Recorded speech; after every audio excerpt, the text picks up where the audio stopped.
Today is Tuesday, February 6th, and if you could please silence your cell phones for the duration of the meeting, and this meeting is being audio and video recorded for future cable broadcast. Please stand for the Pledge of Allegiance. I pledge allegiance to the flag of the United States of America, and to the republic for which it stands, one nation, under God, indivisible, with liberty and justice for all.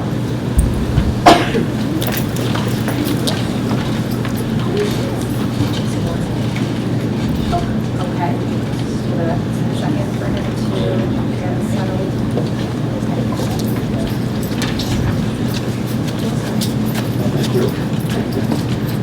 All right, Mr. Howcroft, we just got started, so we're going to start the agenda.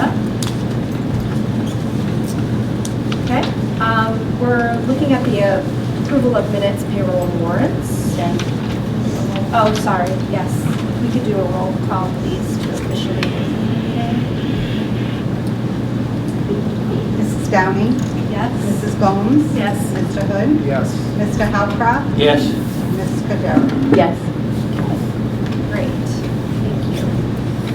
So we're going to start with approval of minutes, payroll, and warrants. If I could please request a motion to approve those minutes. Okay, any discussion? Okay, seeing none, all those in favor? Aye. Aye. Aye. Okay, moving we're going to move into public delegation. We could do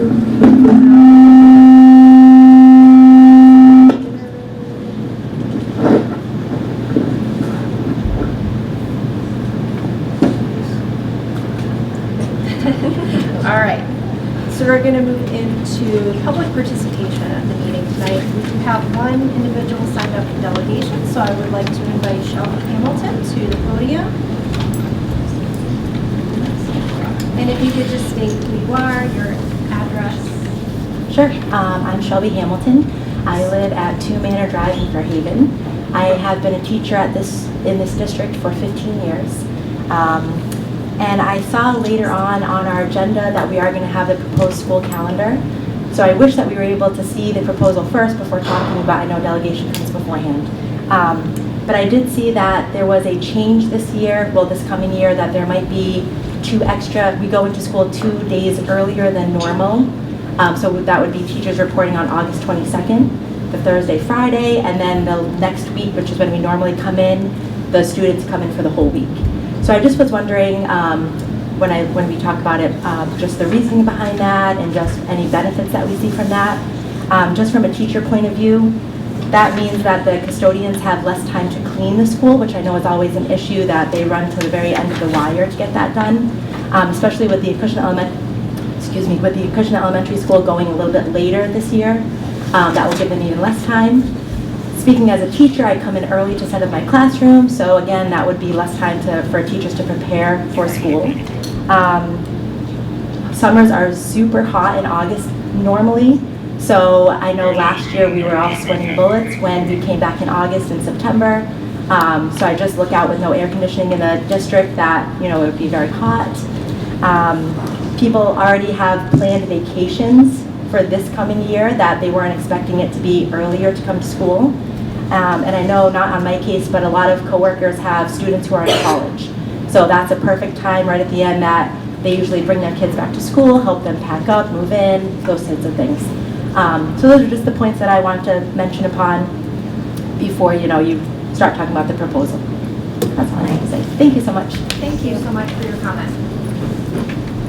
Okay, and we are going to move to the next item on our agenda, which is old business.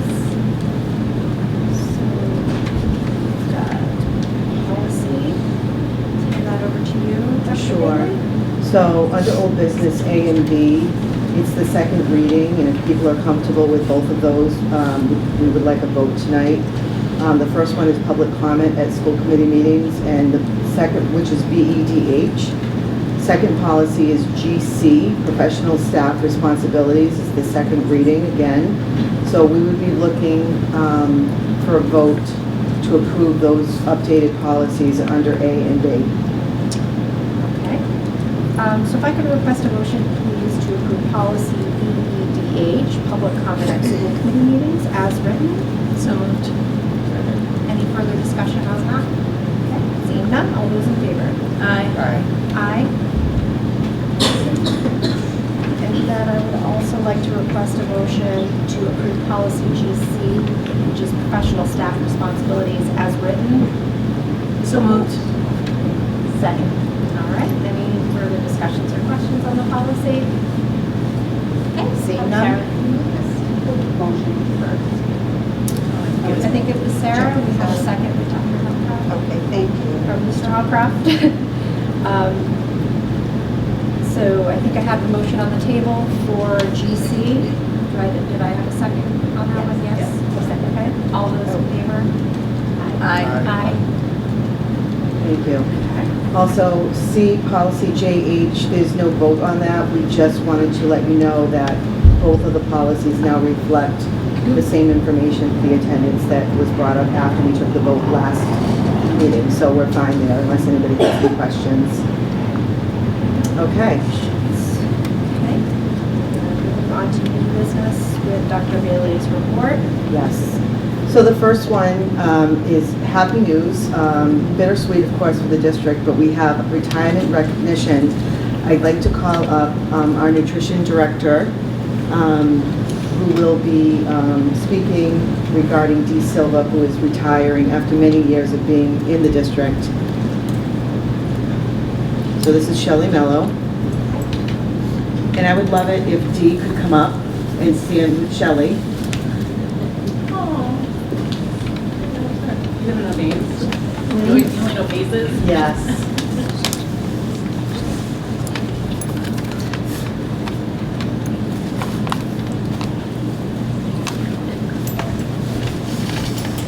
Madam Chair, School Committee, Dr. Bailey, I'd like to thank you for this opportunity to speak at these Can you just, I'm recognitions. sorry, can you just put the microphone down? Yeah, speak directly into it, it's hard to hear. Is that better? It is. Okay. Thank you. So Dee started with us 30 years ago. He started as a sub in 1994 and joined us as a permanent worker in 2006. He was the most dedicated, dependable, and hard worker for every one of those days. I mean, no matter what was going on, Dee was always there. When we'd have events in the cafeteria, whether we were making reindeer out of applesauce cups or Dr. Zeus hats for bananas and strawberries, Dee would stay late, she'd come in early, she'd make decorations at home and bring them in. And when people would ask her, why are you doing that? She'd say, for the kids. They love it. They get so excited. When she talked about how excited the kids would get, she got excited. You could see the excitement in her face. Last Wednesday, Dee's last day, she got the opportunity to see the difference that she made because all the students got to wish her a farewell during their lunch shift and present her with flowers and cards. And they just couldn't say enough. They were so excited. Some of them were tearing up. They were excited and they were sad to see her go at the same time. So I'd just like to say that we appreciate all you did for Acushnet, and now it's time for you to enjoy your well-deserved retirement with your beautiful family. Thank you for all you've done. Thank you.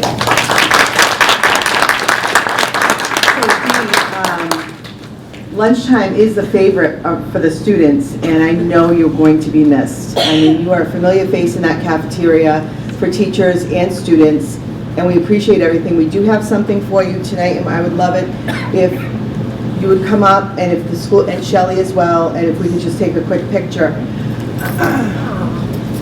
But we do have this plaque. Your years of dedication and hard work have truly made a difference. Congratulations on your retirement, Acushnet Public Schools. Of course, we have the cafeteria theme going here, right? Oh, thank you. Yeah, so come on over. So why don't you hold that in front of you?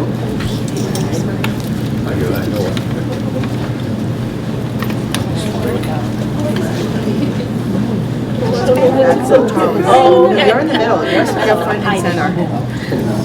Okay. I don't know which camera to look at. One, wait a minute. Where are you going, John? 1, 2, 3.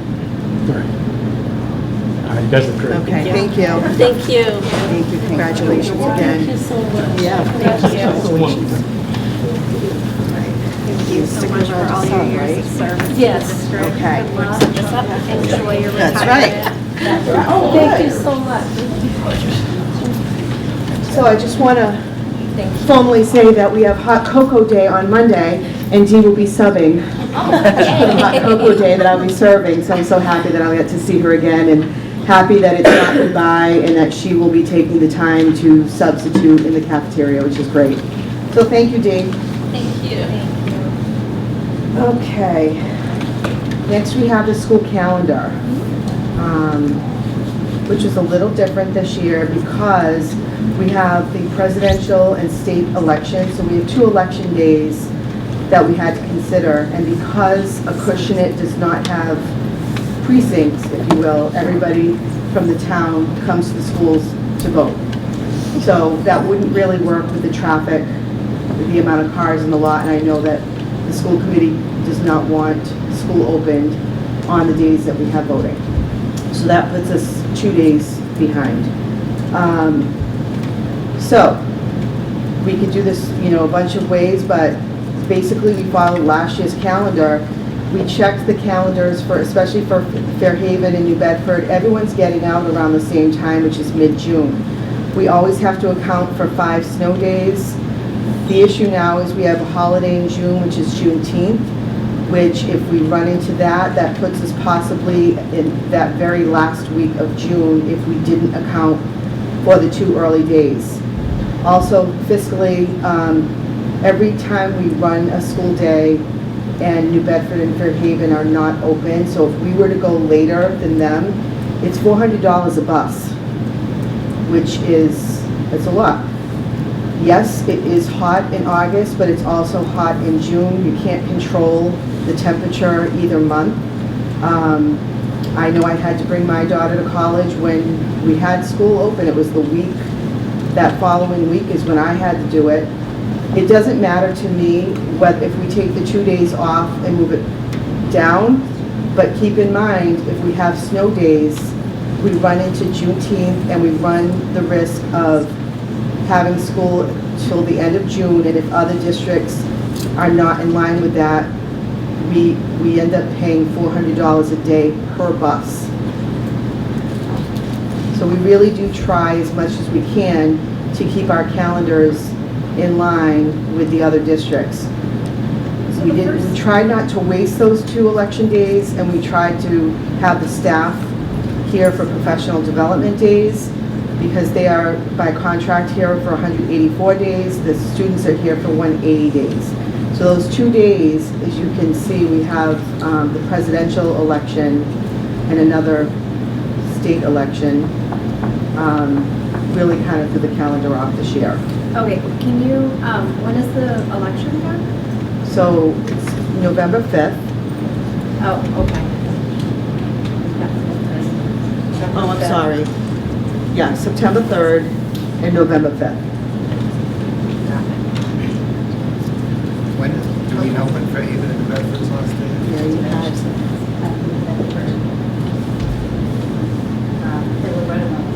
it was around in June. I don't think Fairhaven's voted on that calendar. No. Same thing last year too, we tried to do it. Took forever. And it, like, took a couple of months.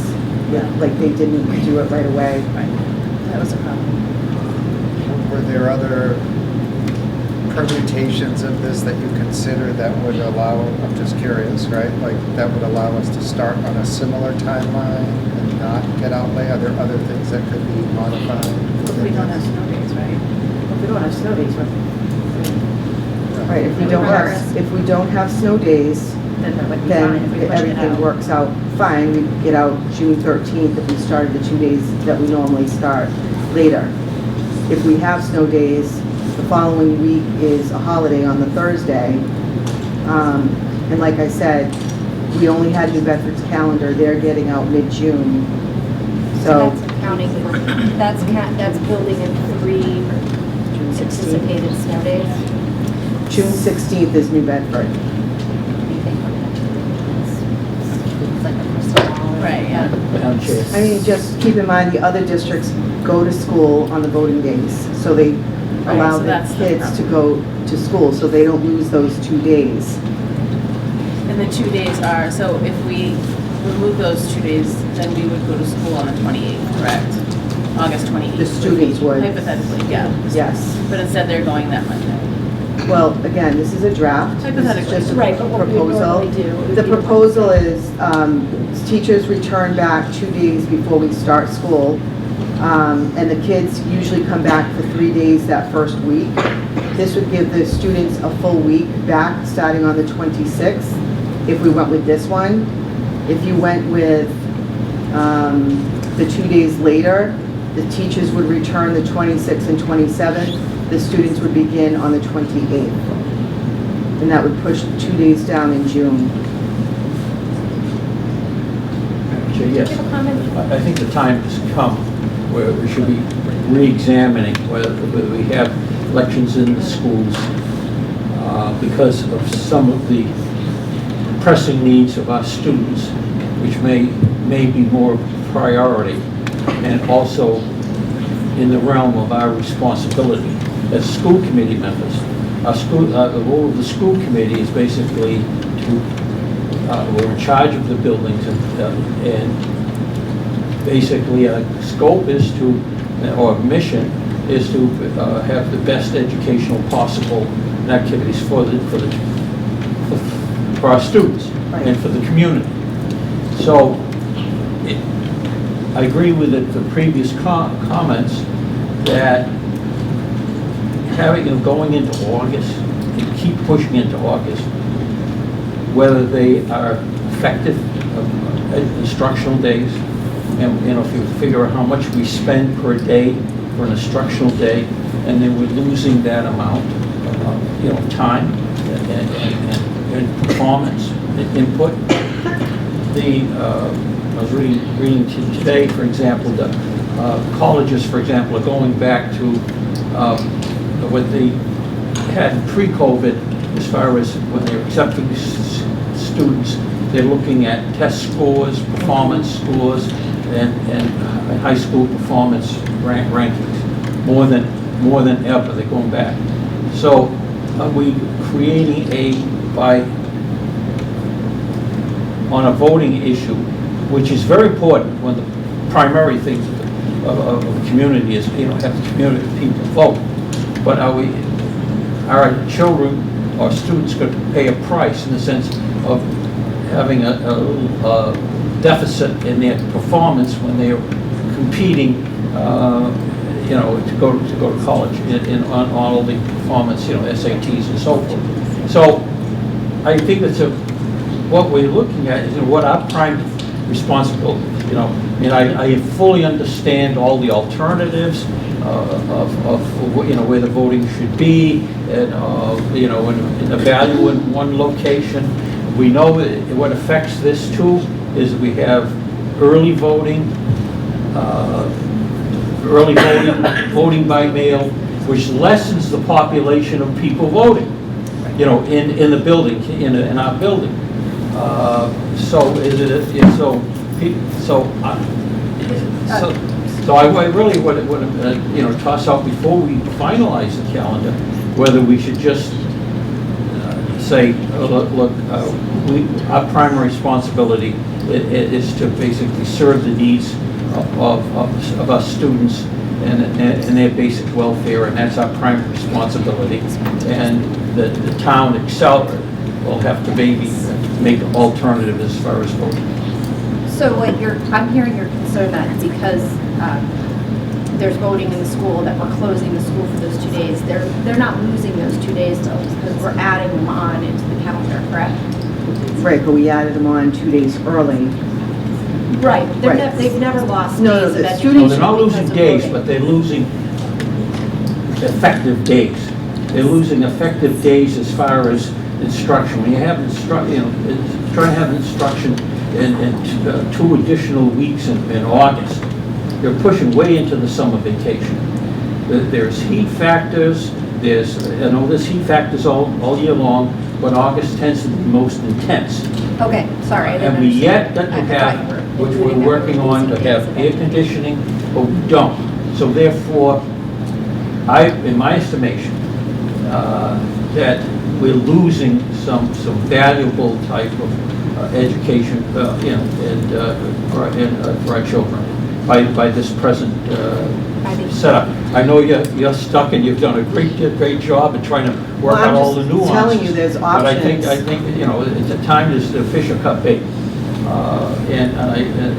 I don't know whether it was the school committee's vote to have voting, or was it, No, it was just space. No, it was, we voted on it. you voted, it was have it voted, here, it's but an then we also administrative. voted to, Because we were working with the town. That's right. We were trying to help out the town with the expenses of voting, right? Having it in 3 different locations was was a cost problem for the town. So having it in one location was more cost effective, and because we're a more central location, rather than all the precincts, they found it to be easier, and that's why they asked us to do it, and as we agreed, because as long as there's no school and we had PD days that we could use, it wasn't an issue at all. The So times have changed. well, this 1 year changed, right? Well, 'Cause I it- think the issue is when we have 2 elections on, I guess it's going to happen every 4 years, every 4 years. right? The other districts don't close, they don't have to start early because the students still go to school on those election days. Even though they have a precinct at their school, they still have children attending school. So they don't lose that day Correct. with the students. Right. But we have want to P discuss days. that? We still have PD days. The problem is we've got to run buses for the students, potentially extra days when the other schools will be shut down for the year, potentially. I mean, Is there a way of reconfiguring the physical structure of this whole area where voting can be in an area which does not impact the traffic and does not impact buses, and yet people vote and the students go to school? I don't know if that's feasible. I'm not opposed to it, but I do think because the entire town comes to vote at one location, and we have buses, we have parent pickup, we have parking lot filled with cars of staff, there's probably not a lot of spaces for people to park and then go to vote. If it was possibly one precinct, and again, I wasn't here when that was going on, now it's the entire town that's voting here, or if they change the day to a weekend, Well, maybe we should, it's not, but we can't. our job is basically whether we continuously approve the school being used for voting, and whether it's in the best interests of our students. That is the main question, that's our main charge. It's not how the town is affected and so forth. We may take that in consideration, which And that's what we did. did. I have, there's no issue in that. Because we had But- PD days anyways. So instead of having a PD day on a day that wasn't voting, we made it on a voting day, which wasn't a And big we're deal. doing that, the staff will still be here for Right. PD on those days. So we're gonna have that day, basically what I'm saying is that those kids, those 2 days, they're gonna have those days off anyways, regardless of when, it's just a question of when, right? Because you're concerned with that first week of August, and I am too, I'm concerned about the heat as well, but as a parent, I know the first week and a half of school, and let's just be honest, it's a wash anyways to me, the kids are out to lunch. They're really not back in action, they're excited to see their friends, they're really not absorbing a ton of things the first week of school. It's more of a social thing, in my opinion, just my. I mean, you could look at it, instruction prior to MCAS or post MCAS. MCAS is done in June, in May, and, but honestly, it's 6 to 1, half dozen to the other with this whole situation. I think the real crux of the issue is the fact that we have voting that takes place with the entire town utilizing our building. It's the Acushnet Elementary School, and it would probably be too congested to have school and unsafe with the buses and the number of cars and the people trying to get in our lots to vote. We did that I think once, that's- remember? okay. We did that once. That may have We did been that a once. very wise decision. The decision before that, especially now with a lot of changes that have taken place, new voting, early voting, voting by mail, and so forth, where less of the population is being impacted, as far as the voting population, less coming here. But on the other hand, with the pressure of student performance and using every hour that we have, which you do in your administration, is basically to be an effective type of input for our children and create intellectual and emotional growth. Now, if that's interfering with that, we're lessening the bang of the buck which taxpayers are paying for. So therefore, we have a responsibility to meet that challenge and say, okay, we've got to put children's performance at a priority. The question I have, and it's my opinion, whether the 2 days in August are they as effective, or is it maybe just anecdotal on my part, opinion of whether how effective are they, and also the stress we may be putting on parents and the family life by moving schools for days further into August, where they value vacation time, where they're socializing with their children and having good family interactions, which affects. Right, but it's earlier, it would be causing these to be earlier in August. That's what we're looking at here, going earlier. Whether we go Not 2 days later. earlier or 2 days later, that's basically, so That's- kids are out to lunch in the beginning So and they're out to lunch We at the can end. address the issue of removing voting from the school, But right? that's still, Which would, but I don't know how that would. There's one other option, which is to keep the same timeline, and we're taking notice that there'll be 3 or less snow days. Correct. Secondly, I just want to say that I'm open to having a conversation about whether we're open when voting happens, because this configuration of the school committee has never had that conversation. Secondly, there's a lot of talk about traffic, whenever that's true. There's also other safety concerns that would have to be addressed besides traffic that Correct. are not appropriate right at this moment. But, Yeah. And, I just say, the budget subcommittee would really have to figure out the budget. If we do have the snow days, it does impact the budget for our buses. So Paul, if we move those 2 days, the start date for the teachers would be on the 22nd, the kids would start what, the 29th? Nope, they would start the 26th. They would have a full week of school the first week. What if the, As opposed to the 28th. Correct, 'cause they normally would come in Wednesday, the 28th. I think a full week up front is a lot for the kids and the teachers to I don't know, as a teacher, having it, so the teachers could they come in the 26th or no? Yes. So the 26th, and then the kids would come the 28th? Nope, the kids would come the 26th. The teachers would start, Hold on. Where's the 2 PD days, it's the 22nd and the 23rd, regardless? yes. Well, no, not So we can't move regardless. the PD days to the If we 26th choose and to go 27th? 2 days later, Yes. the teachers would start the 26th and the 27th, and the students would start on the 28th, which is very similar to what we did this year.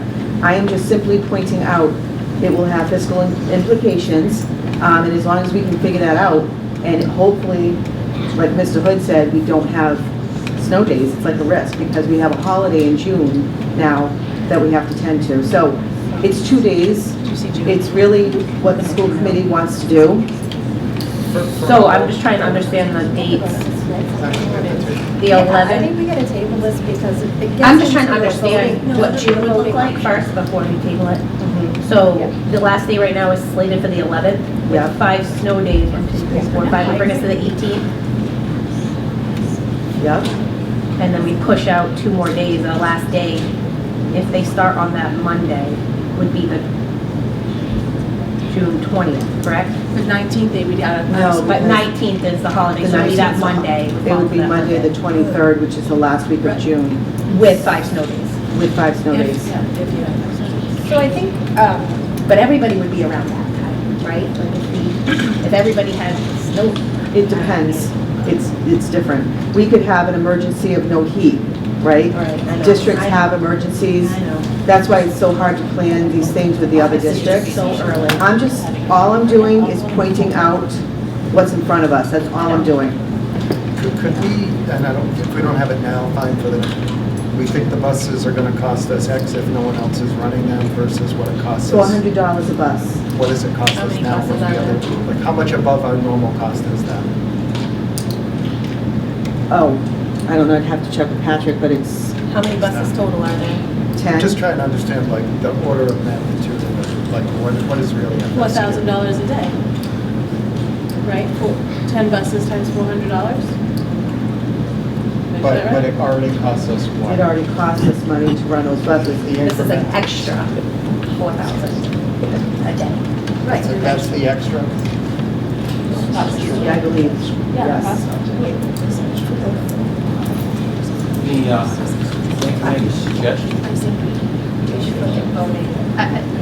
Is it that complicated for this year to ask the town to have voting somewhere else? Excuse me, Jen, I just have a question Yeah. about that voting.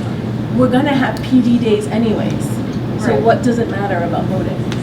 It's not like the kids are not gonna, they're not going to school on those 2 days. Right. Whether it's the actual voting dates or another date, it doesn't matter. We just purposely schedule the PD days on the voting days. Right. That's all. Yeah. So it's, Which it's is what not. we've done in the With a past. Right, we PD do it, but that's what I'm saying is that we're not, if we remove voting from the school, it's not gonna have our kids go to school 2 days more. Right. It's the same thing. Well, yeah, But I Hypothetically, think- would have more flexibility with PD days. yes. You would have more flexibility So- with PD days. That's important too. That's You're right. That's important. Also, Because we can push those to instructional August. days geared where you have maximum input, maximum growth. Now, weather is one factor. Exhaustion and time of year is another factor. So therefore, those election days, where the children are not in the classroom, are really your most functional, highly functional performance days. You know what I'm saying? John, I mean. No, I'm- I hear what you're saying, but I mean, I'm sure they don't schedule the PD days where it's most, I mean, is that how we just schedule PD days Based on when, availability of what's. availability, and we're not talking about, like, are the kids gonna be the smartest and on their game on that particular day? Could So very we're well gonna- be. I'd make a suggestion, so, I could be totally all wet, but All right. that we Is it poll. worth a conversation with the town to see if it's possible? Like, should we start there with having? But I know, like, it is a concern in the town, like, elderly people can't get here. They miss the precincts. It's quicker, it's closer to their homes. I've heard that in the town so much. Like, if there were precincts, people that don't have transportation can't get here, so they don't vote, or they mail in, or. I believe, from what I It is a gathered, concern. I believe the town has said that it's a budgetary issue Okay. in terms of running the people who work the polls. Okay. And again, I don't want to speak for them. Yeah, no, but it's I a do concern in the remember hearing town, that. so I didn't know if it was worth a conversation. I could make comments on that, but I'm going to deviate from, I don't want to deviate from our main mission. Yes. And that's the education and the maximum education of our students. I would make a suggestion that maybe you poll the staff, the teaching staff, and ask what days are most effective. Are they wasted days as far as instruction as compared with the first Tuesday in November? Whether they find the children, students more adept to what's being offered in curriculum? That may be, it may give us something to make a decision on. think it's Other than that, I'm just, maybe just wasting my The breath. principals did look at this, and I did hear from the principals that a full week of school for the students may not be wasted in terms of 3 days. You can look at it many different ways. You Right, can but look also- at it as, we're going to ease the kids back in. You can look at it as, we're going to start with 5 days and start with instruction. I'm just saying, there's many different ways that everyone's going to have an opinion on this, okay? So I think the issue is the voting. That's the crux of why we're looking at potentially looking at 2 days early. If you do not feel that that's a good idea, then we, like Mr. Hood said, we just take the risk and it will have fiscal impacts, and again, it's not budgeted, so we just have to be aware of that. Well, if in absence of, and this is where I think it should be explored, is, are they more effective input, or is basically, just that we're talking about some concept that may not be valid. But I wouldn't vote to rescind the original vote of having voting here unless I had some real evidence that it did impede in the instruction, lessen the input. And that would be irresponsible. But on the other hand, I would like that to be explored to find out, are we losing really valuable time? And I gotta really have some good evidence on that. I'd like So, to think. that's why I say polling and some type of, whether the staff take a, maybe an opinion, some type of poll. Everyone's going to have an anonymous opinion. poll. I I do don't not support that. Everyone's going to have a different opinion. Maybe I can go not. either way on this. I think whenever the kids are in front of the teachers, I'd like to think that it's valuable time. I do So, too. I think the teachers do a fabulous job, whether it's on a Monday or a Thursday, all the days of the week. I think when you put kids in front of their teachers, they're getting a quality education. How do we want to proceed? It's a tricky one this year. I know. Your call, you're the superintendent. Well, I just put out the draft. It's unofficial, it's a draft. I wanted you to visually see what that would look like. We're not talking a full week, we're talking 2 days, in advance. Or at the end. Or at the end. And then at the end, though, it could potentially go into another weekend, and then Correct. that And on Monday. Monday, that's And you know terrible. that Monday is I know, but wasted day. summers are so valuable. Right. I have. But then you can start your summer in June. I mean, your pool's open in May, right? And- It's hard for the district too, because we have summer school have my that teacher starts hat on like right right now. away in July. Well, it's my good to And hear we're here that. to the end of June, and then we've got summer school. It's just nice to have at least a week or, off to get ready for that program. But that, I wouldn't base a decision on that. I would just say, to me, I think the committee needs to consider, because you are responsible for the budget, it's just a risk. So we just have to say, hopefully, we don't have snow days. I can't predict that. Or you have to be okay with the 2 days early and getting out, hopefully, at a very decent time in June.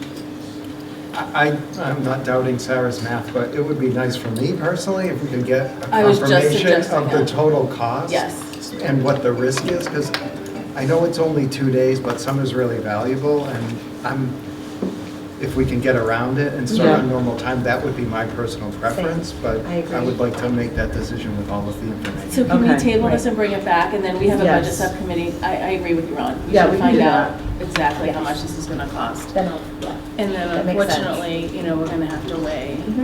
No, it makes perfect sense. If we That's- have everything. And to we be need, honest then- with you, that's why you're getting it in February, because I know sometimes, this is a different one this year, so I knew this was going to cause some discussion.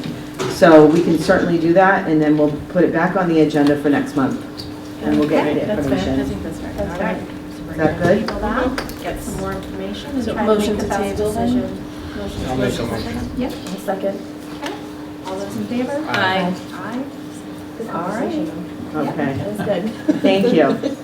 All right, next we have a really great reading program our second graders participate in. We call it Sunny School, and I believe we have Sunny here tonight with us. But I would call Mrs. Chesney up to introduce her students who will be demonstrating Sunny School.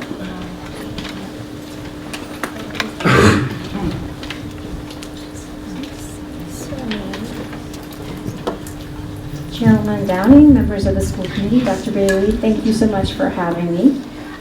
We have been working on Sunny School in response to one of our Marshall memos, which is a resource for administrators that we have, I believe through one of my administrative subscriptions, where second grade students were particularly found to improve their achievement their attitude towards learning in studies when they are able to read with a comfort pet or a comfort dog. And since we had that, I talked to Officer Cathcart, who is here with Sunny, and we worked out a plan for us to be able to bring this to every single second grader this year. And I believe they're going through it twice, right? So I just have a couple of slides for you. Oh, that's right. All right, so basically what we do is we have students have appointments. Usually one teacher will go at a time and they have an appointment with Sunny in our SEL room, which I think we told you about last year, which was a safe space for students who have sensory issues that they can use, and it's also used by our school adjustment counselors. But it also houses Sunny's doghouse, and as I'm reading that, I realized they are not in the doghouse, but that's where the kids go and read, and Officer Cathcart is there. I do want to say a special thanks to all the second grade teachers, because without their cooperation, I don't think that we would have had the success, and that's Ms. Soares, Ms. Stott, Ms. Fasoli, Ms. Silva, and Ms. Corey, so thank you very much. And this aligns to our district plan, both in the way to hopefully that students become lifelong learners with an improved attitude towards reading, as well as creating a school environment where students are developing those social and emotional competencies. And as I had said, this was the whole rationale was developed because of this memo that I read about improving students' reading. So we actually have a couple of people here and Sunny.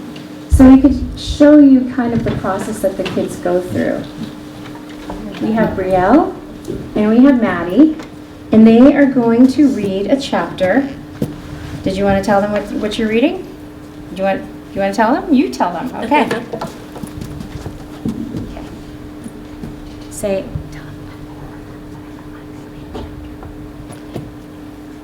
We're going to read a chapter of Hello Crabby. Perfect. Okay, and this chapter has two parts, so this is perfect for them. Do you want to show how you do it? Yeah. Okay, go for it.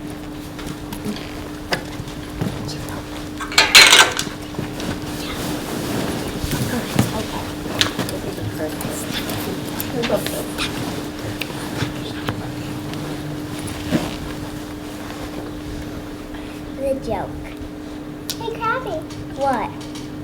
If I told you a funny joke, would you still be crabby? Probably. But it is a really funny joke. Probably not. So you would probably not be crabby if I told you the really funny joke? No, it's probably not a really funny joke. I promise it will tickle your funny bone. Crabs do not have bones. Smack. Well, do you want to hear the joke? Not really. I will take that as a yes. Why did the crab cross the ocean? Stop right there. A crab cannot cross the ocean. The ocean is too big. Of course a crab cannot cross the ocean. It is a joke. That was the joke. I told you it wasn't funny. Ah! Let me show you how this works. Hey, Abby, Tabby, and Bobby. Why did the crab cross the ocean? We don't know. Why? To get to the other tide. Really? Nothing? A crab cannot cross the ocean. Hello, Crabby. If I told you I baked you an awesome cake, would you still be crabby? Why did you bake me a cake? All right, It's so- not my birthday. So that was the end of the joke. I think we got the punchline there, so thank you, girls. And Sunny. And one thing that we're going to do after this this second round, which I think is going to take us through the end of the year, right? Yeah, close to the end of the year. We have bookmarks that our art teacher, Joe McElhaney, designed for us. And I'm going to share one if you would like, one for everyone in the school committee. And Officer Cathcart also came up with a certificate that basically says that they went to Sunny School. And I just think it's a great way to incorporate our comfort pet as well as bringing Officer Cathcart into the school, and just a fun way for the students to be able to enjoy reading and look forward to something like that each day. I think they do. Do you have any questions? I'd love to ask Brielle and Maddie, do you think that Sunny likes to listen to you read? Yeah, I think he does too. This is great. I love it. And thank you, Officer Cathcart, for your participation in Thank you. this. Really shows just how our district always goes above and beyond, right? What our traditional roles are to make this a really special place, and for your, innovation to think about bringing this into the school and creativity. It's just really fantastic. Thank you. And Brielle and Maddie, you are beautiful readers. You did such a nice job, especially with an audience like this tonight. So when I visit your classroom, I have something for both of you for doing this tonight. I am so proud of you. So thank you, and keep up the good work and keep reading. Yeah. Not only does Sunny love it, but we all loved to listen to your reading tonight. And I want to thank the grown-ups who brought you here tonight to participate in our school committee meeting. This is like the best part for me, and I'm sure for the other members, for our meeting. Sometimes meetings can be a little boring, right? But when you come in and read to Sunny, that makes the meeting a lot better. So thank you so much. Well done. Thank you. Thank you.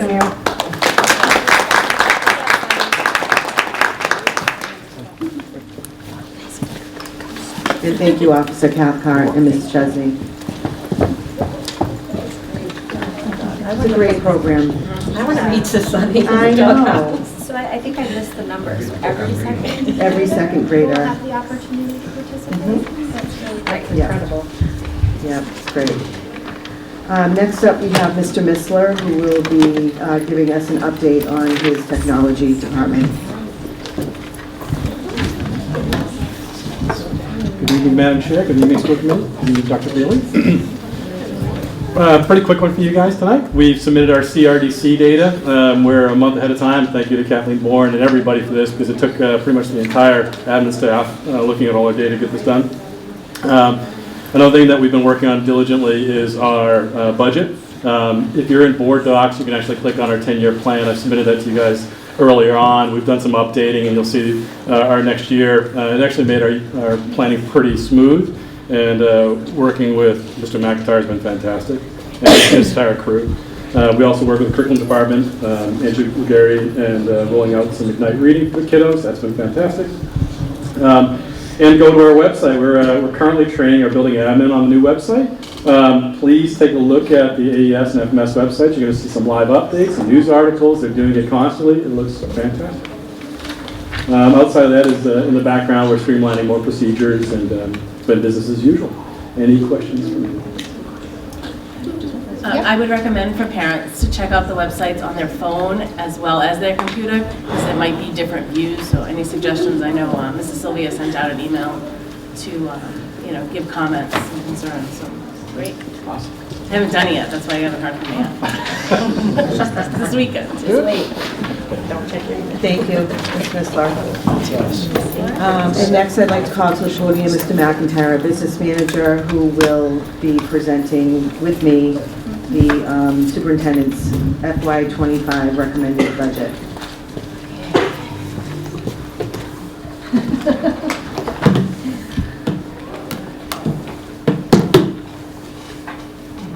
Good evening, Chair Downing and School Committee. Just give me a minute here while I get set up.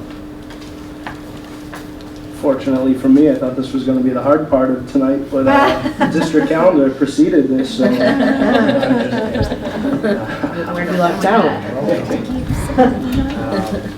So it's that time of year, fiscal year 24, and we're presenting the fiscal year 25 superintendent's recommended budget. This is my second go around at it. Been here a year and a half, a little more time and substance and understanding of our operations here in the district, and with the cooperation of the leadership team and Superintendent Bailey. I think every year, we're going to build a stronger and stronger budget for our district to promote instruction and education. So without further ado, we'll hop into this. Okay. I'm going to try to switch it on the screens and on my computer at the same time. But table of contents, so the presentation is going to cover, the costs, maintaining level services of our budget, the budget process, so building a baseline budget where we start, adjustments to the budget, an understanding of our revenues and expenses, from state funding to district contributions to the DESI classifications. We're going to cover some district statistics, and then we'll talk about next steps. Okay, so this FY25 recommended budget is really built in consideration with our district strategy, which is nothing new, which is inclusive of the mission, the vision, as well as the strategic objectives. So our mission is, the Acushnet Public Schools in partnership with staff, parents, and community is to promote student success, growth, and learning in a safe and supportive environment. And our vision is to be a high-performing school district where all students are afforded the opportunities to realize their potential.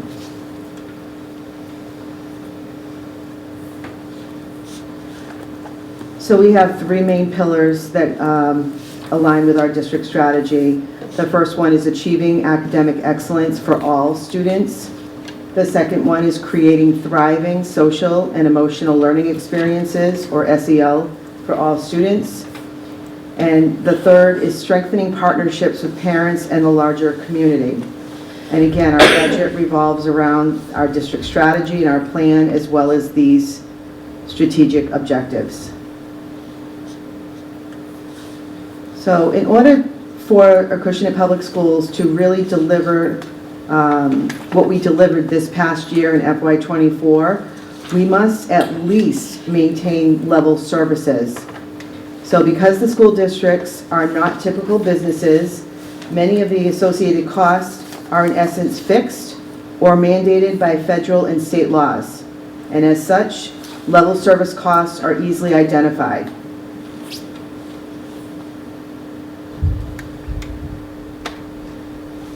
Okay, so some of those level services are salaries and wages.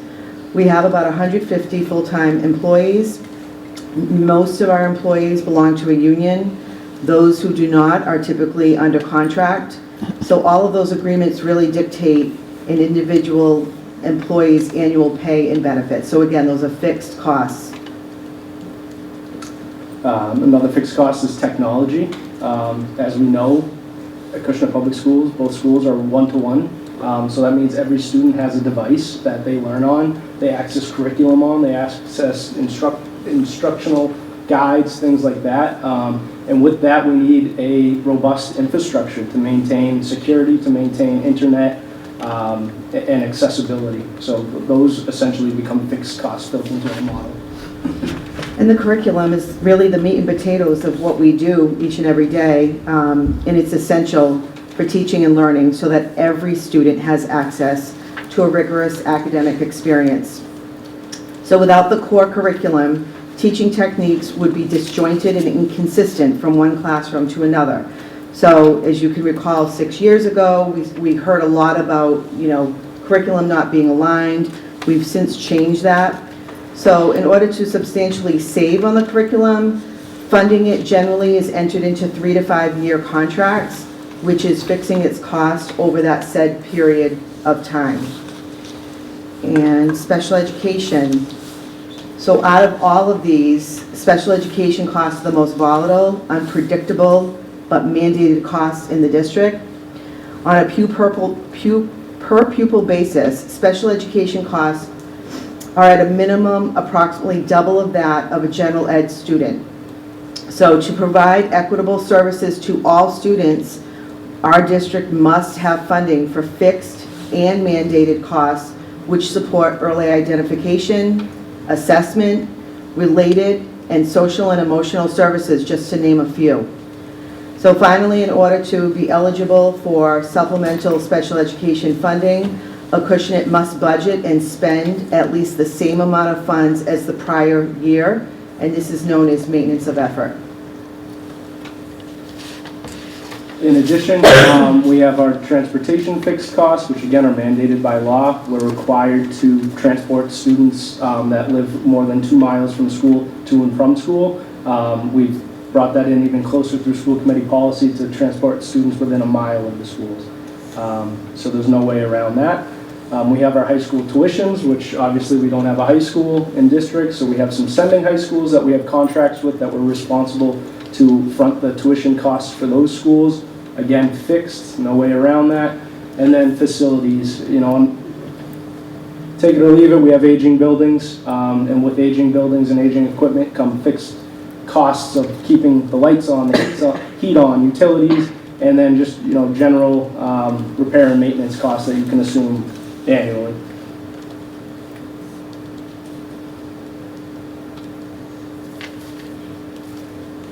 So now we're going to jump into the baseline budget, and this is our starting place. And I should have said this at the beginning, but we're going to try to refrain from collective questions. If there's any that you just have a burning desire to shout out or ask, we ask to hold them to the end. Otherwise, we recommend trying to facilitate your questions to the chair and the vice chair to bring to us on budget subcommittee, which we have scheduled for Friday.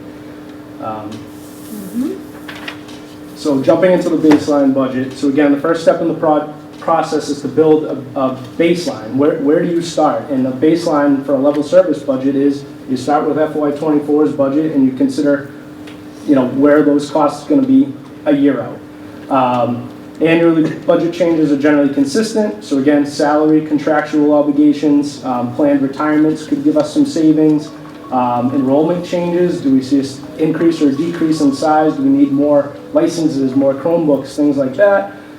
Special education enrollment, are we seeing an influx or a decrease? Again, fixed costs related to that. High school enrollment, operations and maintenance, and then there's also fluctuations in alternative funding. So are our grants going to be available? You know, ESSER is a hot topic in the budget community these days. Did we put ourselves on a cliff and we're going to fall off of it? What's going to be available in the future that we can rely on, and how is that going to impact us? So right now, from fiscal 24 to a baseline of level services in 25, we're looking at a minimum of $16,930,505.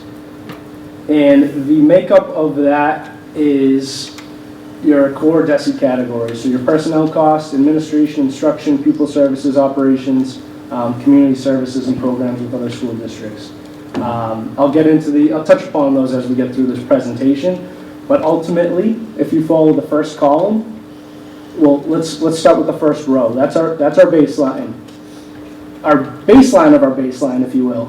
That's our fiscal 24 budget. That's this year's operating budget. From there, to maintain those level services and personnel, what do our increases look like? $731,000 and change. What do our administrative costs look like? A savings of $10,000. Instruction, a savings of $250,000. Pupil services, which is mainly related to transportation, an increase of about $290,000. Operations and maintenance, so again, facility cost, an anticipated decrease of $26,000. Community services, again, which is related to transportation to our non-public schools, an increase of about $15,000.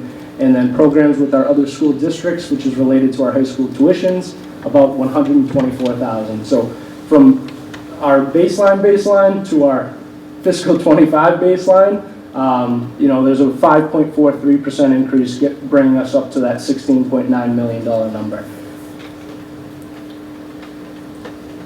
I just wanted to highlight some of these changes based on those categories that we talked about. So personnel, up $730,000 and change, is mainly related to our COLAs, which again are fixed in our union contracts. Another adjustment to that line is the proposal of bringing two contracted positions in-house. And those positions would be our BCBA, which we would estimate those costs to come to our local budget under personnel at an $85,000 cost, and then speech therapy services. So again, that FTE coming to personnel would be about $55,000. And what that does for us, it lets us somewhat control the price, but more importantly, it lets us increase the utilization of those services. So right now we're capped and kind of at their hourly rates. By bringing them in-house, we can maximize the 37 and a half hours a week we have and have them in front of students and get every bang for our buck. So that's one of the big changes on top of the COLAs and personnel. We also have instructional changes, so the decrease. So what I just stated, those contracted services used to belong in the 2000 series category, now moved up to personnel, so that's almost a wash between the two. And then curriculum, as Dr. Bailey stated, we renew it generally 3 to 5 year terms. Some of that curriculum was adopted 1 year ago, 2 years ago. Some of it's due now, but less of it is up for adoption now than it was in the past. And then technology savings, which also falls under this 2000 series as it relates to instruction. Mr. Missler has streamlined his 10-year plan effectively and efficiently, which has produced some savings in the current fiscal 25-year budget. And we've been able to maximize offsets such as E-rate and consolidate services under similar vendors or the same vendors to recognize savings there. To continue into this, people services, which I stated, went up about $290,000. It's related to transportation. As you know, our transportation's out to bid, and we're essentially looking at a market correction or adjustment of a 30 to 40% increase. For budget purposes, I was a little less conservative, and I'm hoping it's 30% or less and not the 40%. But we'll go from there when the bid comes in at the end of the month. We'll have time to pivot. And then we've talked about decreasing late bus transportation. Excuse me. Our numbers just aren't there to utilize late bus transportation. The expense is very high and the utilization isn't so high. So it unfortunately was a sacrifice this year to be a potential cut, which is reflected in this budget. Operations and maintenance, again, decreases in utility costs was pretty much that overall line, and really that was just dialing in our solar credits that we earn that we can offset against our energy use, and how much heating oil we need, things like that, along with streamlining the services, phone services under one vendor, and just improvements across the board.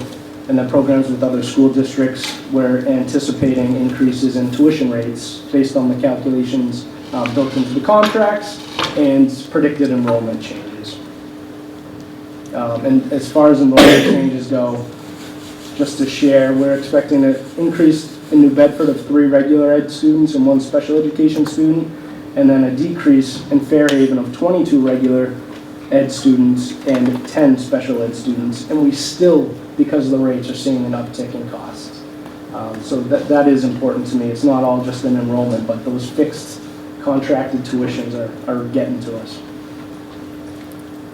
Okay, so as a team, with the leadership team in conjunction with the staff, we've identified adjustments to our baseline budget, which will allow Acushnet to continue to move forward, to make improvements in this ever-changing landscape of education, so that we can successfully, equitably, and safely educate all of our students. So many of the adjustments that we're going to identify are not necessarily new or wish list items, but they've been identified in the past. We've discussed them as unfunded needs in the past, and typically they're common asks in school systems that are high-performing districts statewide. And I just want to throw a carrot in there too. This is a unique year because of ESSER coming off of the books September, effectively. So though a lot of these costs would be level services, we wanted to carve them out to show these were level services, but they weren't afforded by our local budget. They were in the ESSER grant and are now impacting us locally. So just keep that in mind, that not necessarily the service is new, but the expense locally is new. So we're going to review these adjustments, but they total $358,590. So we have 6 major adjustments, if you will, again, and one of those positions, or one of those adjustments is a maintenance worker position. So that was built into ESSER at the very beginning, and that had to do with the increased needs of cleaning, maintaining, fixing, air quality, all, checked all the boxes. it has been invaluable to us because the contracted rates for maintenance services, whether it's, plumbing, electrical, construction, whatever it may be that we have to contract out, $200 an hour plus truck charges for them to show up to not necessarily even fix the problem, but to come back a week later. We feel that having this position in-house at an approximate $60,000 cost is well worth the money hand over fist. So that's one adjustment that, again, was in ESSER, and now we're looking to bring to local essentially next year, but mainly permanently. The next is the adjustment counselor. I say the adjustment counselor. The adjustment counselor that we're contractually obligated to in the Fairhaven tuition contract. So Fairhaven and Acushnet Public Schools agreed to contract an adjustment counselor at their high school to serve our high-need Acushnet resident Fairhaven High School students, if you will. That's the equivalent of a 0.4 FTE, about $28,000. Again, I don't want to say This is above and beyond the tuition we pay. it is, but it's in the same contract.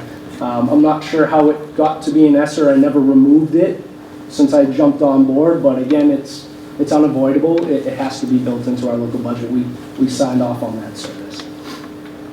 Okay, the next one is professional development. We want to continue with our diversity, equity, inclusion, as well as social emotional learning training. As you can recall, we've had presentations. We started our first phase of responsive classroom at Ford Middle School, and like Mr. McIntyre said, a lot of these costs were in ESSER. So same thing, we've got to move these costs into our local budget, and the idea is now responsive classroom will be continued at FMS, not in the way it was this year, but introduced in the way it was this year, FMS now brought to AES. So basically that's just taking money from ESSER, things that we're already doing, moving it into local. Also, we have the Student Opportunity Act plan that we have to write, and it's required by DESE to report on our data of subgroups, and the DEI training helps with that as well. The next one is enrichment, and that was the enrichment after-school program at the Acushnet Elementary School, which was quite popular. They had 2 sessions running, and again, that was included in ESSER. Now we want to bring that to local if at all possible. The stipend is a leader of we want to provide a stipend for a leader of administrative assistants to help free up leadership team members with less clerical distractions, but also really managing their professional development, getting all of them aligned with all of the admin assistants. And the stipend would just be for increased responsibility and accountability for all of the admin assistants. And then the last one is curriculum renewals, which we've touched upon. We're looking at a new pre-K program. We have not had one. We would like it to be, it's a foundation for what students will work on in kindergarten, and we would like it to be aligned with our ELA program if at all possible. And then we have the ELA and math renewals K-8.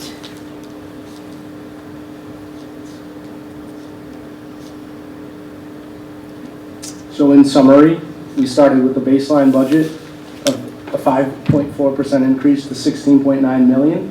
With adjustments, we have another 2.24% increase of 358,000 and change, and that brings us to the bottom line superintendent recommended budget of 7.6% increase and a grand total of $17,289,095. I have a question. The adjustment counselor for Fairhaven High School, is that person working in Fairhaven High School out of our budget? Yeah. Correct. Yes. Yes. Is this the first time we've done this? This contract's It's part of the contract. We have 2 years left on that contract, Okay. but right now it's in the current contract. It's in our understanding with Fairhaven. Thank you. Yes. So we will continue to go through these numbers as we proceed. So there's our $17,289,000 bottom line. Keep it up there for another 5 seconds. Don't put it on a separate slide. Thank you. This is very clear. It's not done yet. Yeah. All right, I'm going fast, but not that fast. Still got 20 minutes. So revenues and expenses, all right, I'm on the clock. I know the increase. I'm on the clock, I get it. No, so revenues and expenses, so just to spin through this quickly, you know, our revenues come from a few places. Chapter 78, which is our main source, required local contribution or district contribution, and then alternative funding, which again is our grants, our circuit breaker, our revolving accounts, and then if we really tap into stabilization or ask for capital or other appropriations from the town. I always like to highlight this. It's just fun to kind of put us on a map somewhere, but per the available data of FY22, Acushnet ranked 247 out of 317 districts statewide in actual net school spending as a percentage. So in other words, we have a tight budget. We're at the bottom. We spent 12% more of what was required, and that includes townwide contributions of employee benefits and insurances, and we're still that close. You know, we're 247 out of 317. To put that into perspective, some of our neighboring schools, so again, we spent 12.1% over what was required. Old Colony spent 15.5% over. Old Rochester, 49.6% over. Bristol Aggie, a little less than us, but 7.4% over. Fairhaven, just about in line with us, 12.2% over. Wareham, 25% more than net school spending. And New Bedford, very lean, 2.7% more than net school spending. So it just kind of gives you an idea of, you know, our general area and our spending compared to what's required as a bare minimum. Here's a quick chart of fiscal 24 and how the funding shook out. So Chapter 70 was about 45% of our budget. Required district contribution was about 54% of our budget. That wasn't enough, that we needed another 1% from the district on top of the required contribution. Fiscal 25, Chapter 70 is about 42% of our budget, required district contribution 51%, and to bridge the gap to get to our bottom line, another 7% from local. This chart sort of outlines that, and what's important to know is we were a minimum aid district in fiscal, or we're projected to be a minimum aid district in fiscal 25, which means we're only getting an increase of $30 per student. So overall, Chapter 70 statewide was up 4% in funding. To us, we received 3% less than last year in Chapter 70. And a factor of that is enrollment too. Our enrollment from K to high school has decreased, but again, we were minimum aid, which we were not last year. And you know, I'm just going to let this sit there for a second. There's a lot of numbers on screen, but really what it comes down to is the state is trying to pass as much on to the town that they calculate they can afford. So there's a target local contribution, which currently stands at $12.5 million. The state sees Acushnet as a town to be responsible for.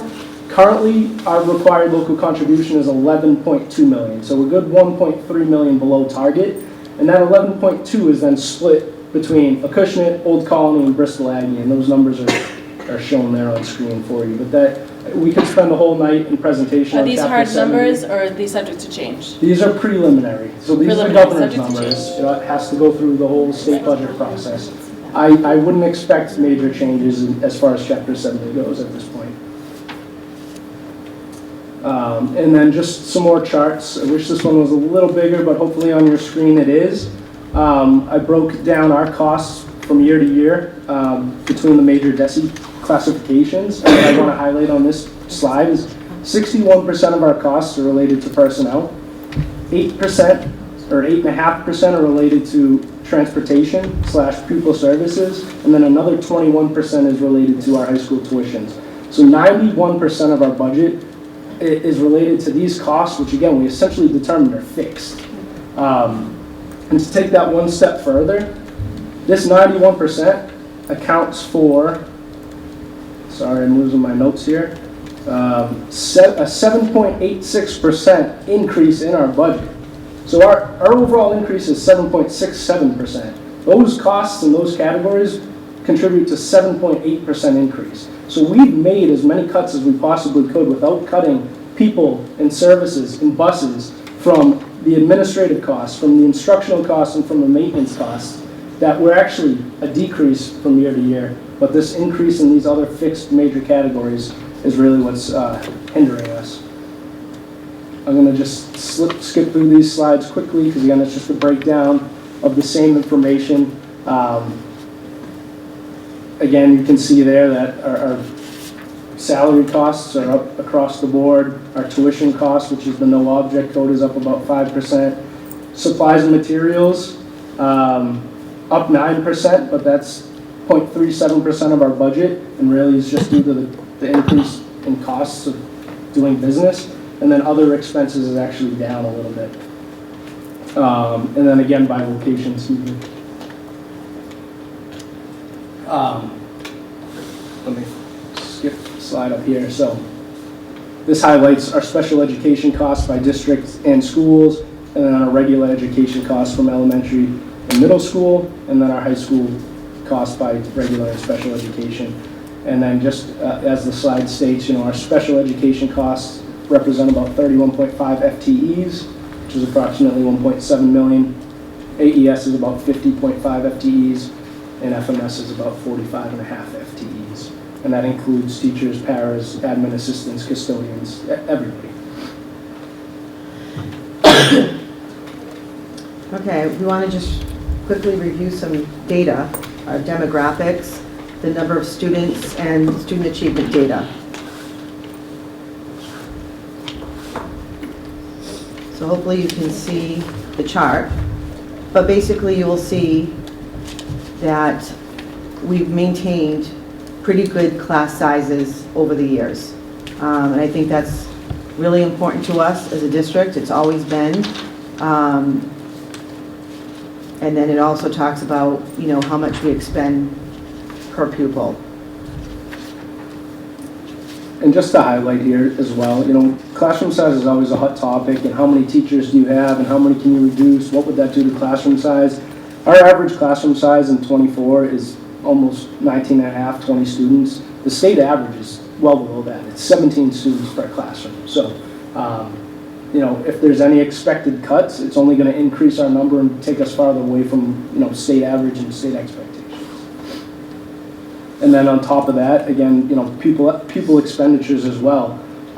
We're spending on average $11,525 per pupil. The state average per pupil expenditure is $15,000. So we're almost $4,000 off the state average per pupil expenditure too. So again, that just sort of highlights our budget being lean. There's not much to hide in our budget. We're doing the best we can with what we get, and we're still succeeding. But if you wanted to compare us to a target, which being the state, we're well below those thresholds, and we're doing pretty damn well. Very well.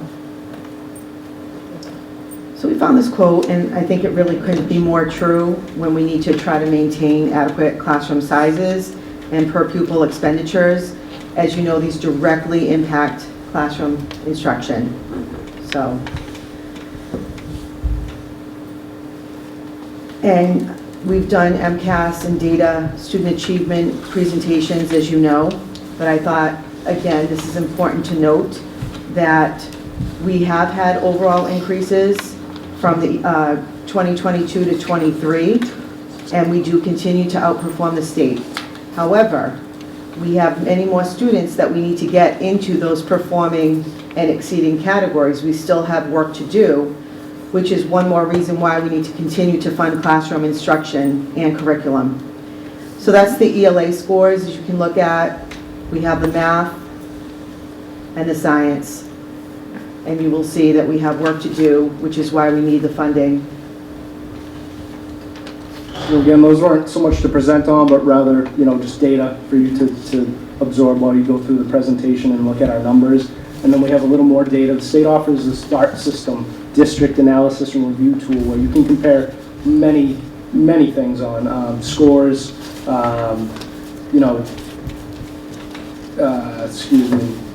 forms of accountability, they say, things like that. So our district comps based on the state are a list of schools, which I apologize, these snippets seem to have shrunk when I put these presentations up here, but there's a handful of schools there that they say, hey, if you're comparing yourself to anybody in the state, it should be these ones based on all of our internal data and algorithms. So we kind of extrapolated that one step further, and we said, okay, Somerset is pretty reflective of us. It's within our region. We have a similar population of ELA, students with disabilities, so on and so forth. And we sort of just, again, highlight where Acushnet ranks compared to one of these DART schools and the state. Per pupil expenditures, again, Acushnet, 15,000, Somerset, 17,000, the state, 20,000, well below both of those targets. We look at average teacher salaries, Acushnet, 76,500, Somerset, 85,000, state, 86,000, well below. And then percentage of actual net school spending, which I highlighted earlier.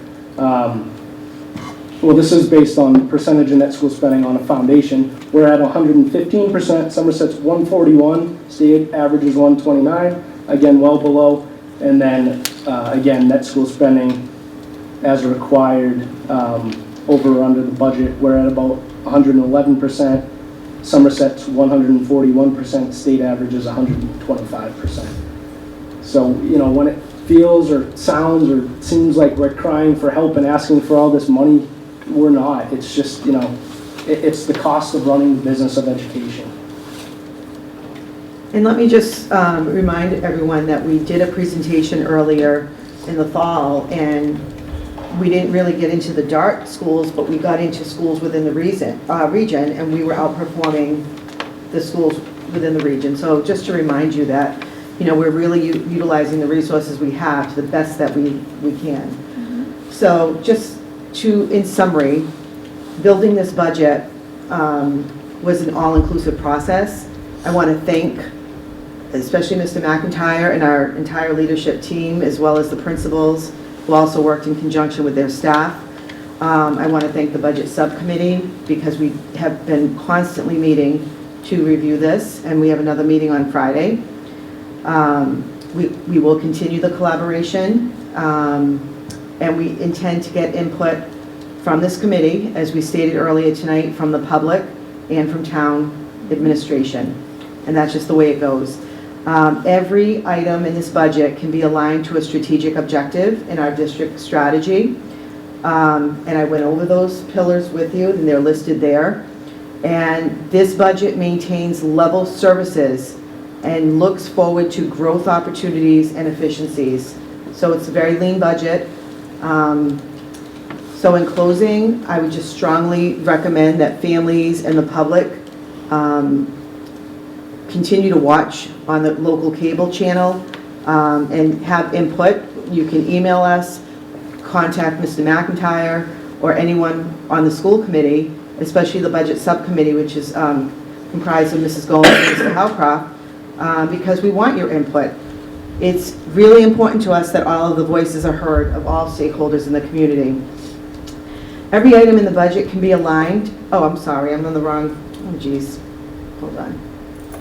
Okay, and keep in mind that each percentage, which is 1% of our budget, represents approximately almost $173,000, which is the equivalent of 2.25 teachers or 2.5 school buses or Chapter 70 aid for 28 students. All budget decisions have consequences, and behind every number is a student, a teacher, etc. So just because a need goes unfunded does not mean that that need goes away. And then in conclusion, budget realities. So again, we're looking at a level service budget of about $17.3 million, or a $1.2 million increase from the prior year. A 0% increase, there's talks in town of us being level funded, not level service, which would mean the same budget as last year, plus potential cuts. We would be looking at a deficit for level services of $1.2 million. Only a 1% increase, still have a deficit of over $1 million of level services, down to 3%. I could have kept going, $750,000 deficit worth of level services. What will this mean for our budget? Well, we talked about how a lot of our costs are fixed. We're looking at a reduction in staffing. looking in substantial or major overhauls of our programming, curriculum. We're looking at implementing student fees, whether it's for the transportation, for after-school support programming, for the buses, who knows? Or we just start eliminating things altogether. No more, enrichment, no more middle school sports. Overall, there's going to be setbacks if we do any of these things. So our timeline, here we are in February, presenting the budget.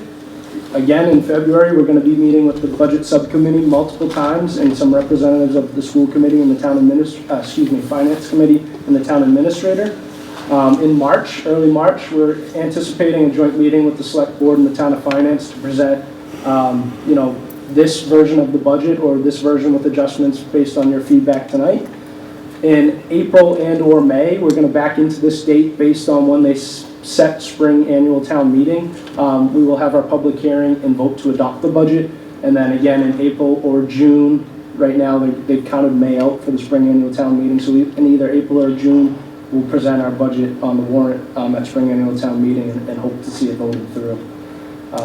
And again, I personally want to thank the entire leadership team that's here tonight. I can't answer you every question off the top of my head on this budget, but I know that I have leaders on our team that if I go to them, they will know the answer like that. We've all, invested ourselves in this budget and we've put it together as a team, and we've all sacrificed things. We've all made cuts already. There's no fluff in this budget. It is what it is, and every single person out there, sitting out there, believes in their numbers and believes it's a necessity to educate our students. So that's important to me, and I want to thank them and Dr. Bailey as well. So there you have it. Thank you. This was, again, very clear, very straightforward. It's very clear that, this is a very tight budget, and so much is essential in this. So I would encourage parents to really follow the budget process over the next few months. It's going to be very important to have your engagement and your feedback as this is considered by the town in the budgeting process. And just one more thing, I'm sorry to interrupt. So we have this presentation. We've also provided the summary budget detail and the detail, or the line-by-line detail budget. As I stated earlier, I hope that you can all go through those pretty thoroughly and present your questions to the chair and the vice chair to bring to us on budget subcommittee. And again, we do this budget with nothing to hide. That same level of detail is going to be shared from us up to the Board of Selectmen. Everybody's going to see it. It's going to be available. So any and all questions, please bring them to us, and we have answers. So. Okay. Can I just say one thing? So as a budget subcommittee member, I'm going to take back everybody's comments that we talk about right now, and then we'll go over them on Friday. Great. Thank you. And thank you to the budget subcommittee. I've been on this committee before. It is a huge amount of work and time and dedication, and I know that you both pour a lot of effort into this, so thank you for your time on this very important subcommittee. Quick question about Chapter 70. Did I hear you correctly that the amount of our Chapter 70 is decreasing, but the requirement that the state is putting on the town for their contribution is increasing? Is that correct? So it just so happened to be the case this year. Okay. So as everyone knows, expenses are expected to go up, so they expect your spending to go up, relatably. But this year was a factor of the municipal calculation, which it involves property wealth and town figures that I couldn't even put a finger on. But the state expects the town at some point to hit the target contribution level, which right now is set at 12.5 million. And they're only requiring, again, a factor of this calculation from the 12.5, they're only requiring the town to provide 11.2. And that's not to us, that's to us, Old Colony and Bristol Aggie, because we're all belonging schools. But the Chapter 70 is down because a factor of that and a factor of our enrollment. Our enrollment from K to high school is down about 49 students. So on a per student basis, we're getting 49 less dollar equivalents of those students, if you will, mixed with all these other calculating factors. I think 251 out of the 300-something school districts were minimum aid districts. So this year, the Chapter 70 has been very heavily targeted to a handful of districts in serious need, while the rest of these districts are receiving minimum aid. So we're not unique in any sense. We're not alone. We're the majority with the other school districts. Okay. I think I heard you say the March meeting here, Select Board, Town Finance, and then perhaps some members of the school committee or all, whatever. Do you know if that is anticipated to happen before or after the March school committee meeting? I believe it's the day after. I believe it's the Wednesday after the school committee meeting.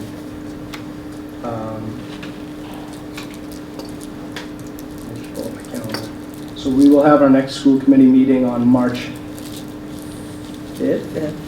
And this meeting is tentatively scheduled for March 6th.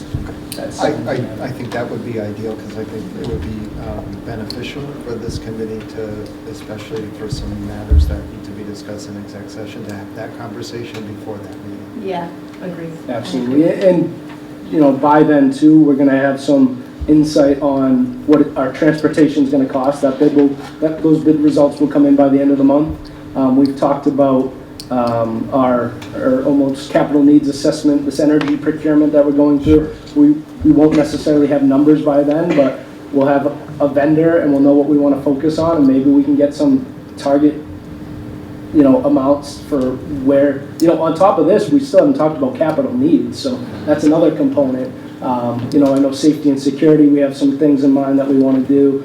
There's, other things that have been settled this year that still need to be paid out by the end of the year. There's many factors, but the further we get towards spring annual town meeting and kind of not drag out this process, but extend the process, the more clear numbers and answers we'll have.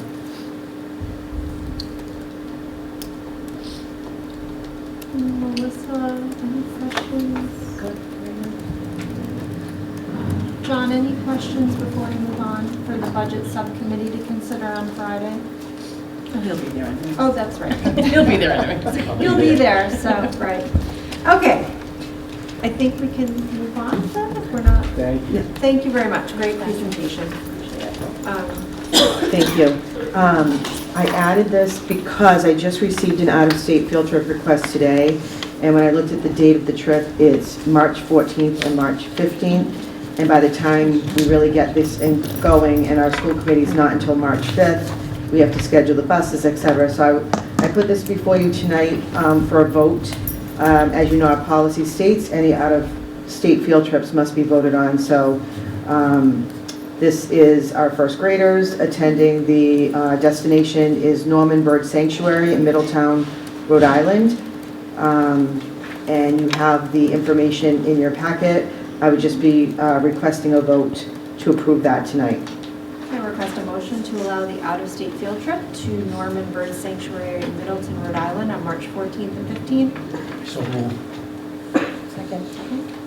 Any questions or discussion? Okay, seeing none, all those in favor? Aye. Aye.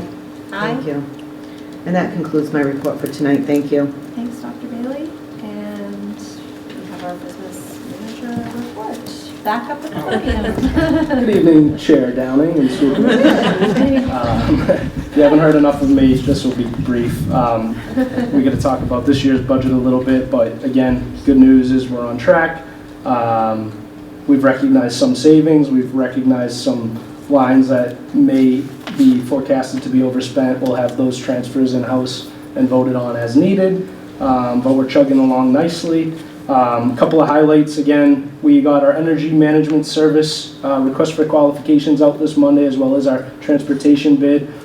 So that's significant progress there to understand needs in our buildings, to find energy savings and incentives to, maybe eventually relieve us of costs that don't necessarily need to be incurred, or just savings in general. And then again, transportation on the other hand, we're expecting an increase. But we hope to have some bid competition that comes in by the end of the month to fine tune those numbers. Overall food service, meal counts continue to go up. We have great participation. Congratulations to Dee Silva. Again, we said it earlier, but her contributions didn't go unnoticed and obviously had a large impact on the students. And I was over there for those lunch celebrations, and it was great to see, and it was nice to celebrate Dee. That's pretty much all I have, unless you guys have questions. I think we have any. Thank you. Great, thank you. Wore us out. I know. All right. So let's see here. We have our welcome school committee members. If there's any reports. No, but I have comments, some comments on our previous discussion on the, on the days where, where there's voting. And in addition to this, to looking into the costs of, if in turn we had snow days and puts us, whether as we are eligible for reimbursement. Don't forget that state and federal elections in town are reimbursed by the Secretary of State. And therefore, some of the costs are, so we're therefore, we'd be eligible for reimbursement out of either the percentage the town gets, or even as we have now, whether we're incurring any additional costs, wear and tear, custodial costs on the present system, whether the town, whether we can seek reimbursement to offset those costs. So I think Mr. McIntyre would be a genius in pursuing those two questions. Okay. Thank you. Okay, and then we've just noting there are some communications in our packet, personnel report, district newsletter, the AES newsletter, and the FMS newsletter. Take a peek at those when you have some extra time. And if there are no further comments or questions, if I could have a motion to adjourn our meeting. So moved. Second. Okay, and we'll take a roll call vote to officially conclude. Sorry. That's okay. Getting the hang of this. Mrs. Downing? Yes. Mrs. Gomes? Yes. Mr. Hood? Yes. Mr. Howcroft? Yes. And Mr. Barrows? Yes.